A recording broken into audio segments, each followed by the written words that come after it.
Hey y'all, we're back at it again with another video. This video is going to be short, sweet, little story time. The reason it's going to be short because I basically did majority of the sleeping on this story time, so I can't give y'all any real detailed information on it, but I was like, hey, I'm going to go ahead and do it.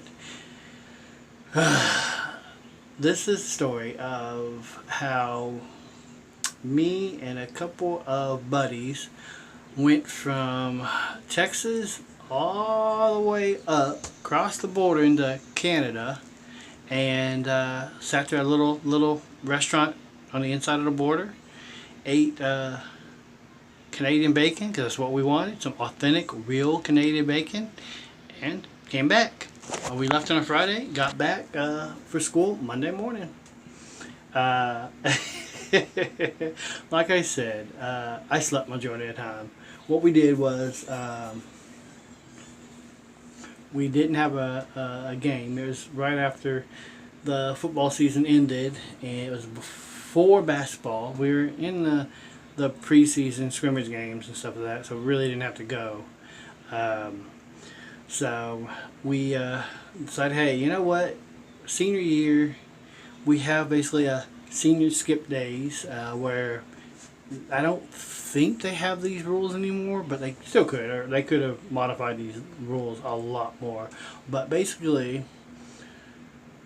you could basically go to visit a college and bring back proof that you were actually visiting the college, and it'd be an excused absence.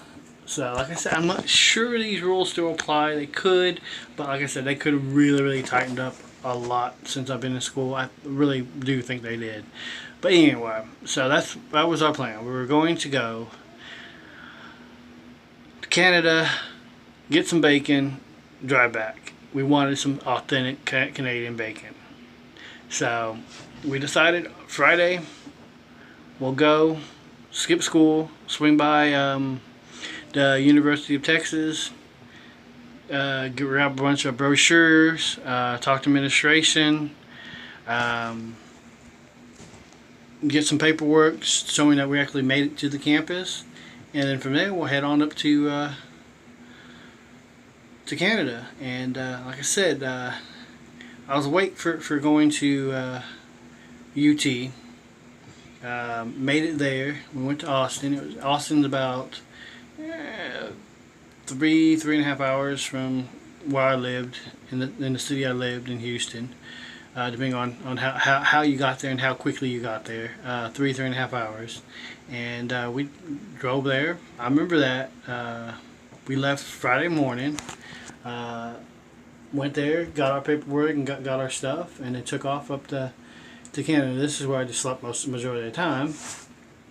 I just gave the person that was driving, there was 4 of us, 3 including me, and I just gave the person gas money to get up there and back. I spent about $50. We chipped in. I spent about $50 on gas, and we took off. I slept.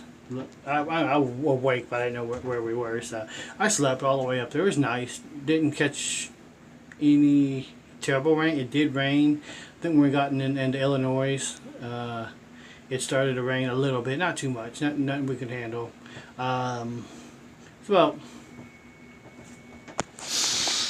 I want to say 10.5, 11 hours. I think I remember that right. We ended up going to the border, showing our passports. We're just visiting there for a day.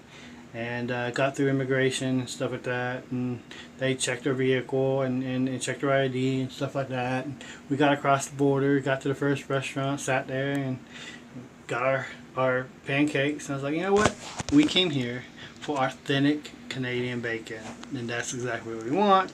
So the waitress took our order, came back, and we had pancakes and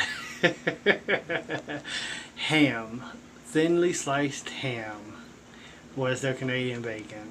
I was like, this is Canadian, this is ham. I said, no sir, we're in Canada. This is authentic Canadian bacon. So we went up there for ham.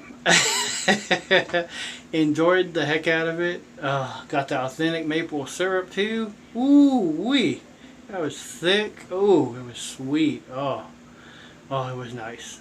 I would never forget that. And we drove back. Came across the border Saturday and drove back. Made it back to school Monday morning. So, like I said, short, simple trip up to Canada for our Canadian bacon. Came back. So, hope you all enjoyed it. I got a couple more. I got a trip down to South Padre, and my wife and I got detoured to Mexico, and we ended up at that border. And that is a pretty funny story, because we're like, we're just trying to go to South Padre, and the border patrol was like, you are entering Mexico. You are about 3 hours away from where you want to be. And we were backed up. We had traffic backed up. We're like, how in the world are we supposed to get out of here and back in the right direction? I will let y'all know that. I'll tell that story next. Probably while I'm in blind school, I'll record a video, hopefully better quality video on that. But that was my story of Canadian bacon. So I will catch y'all on the next video. Alright, peace.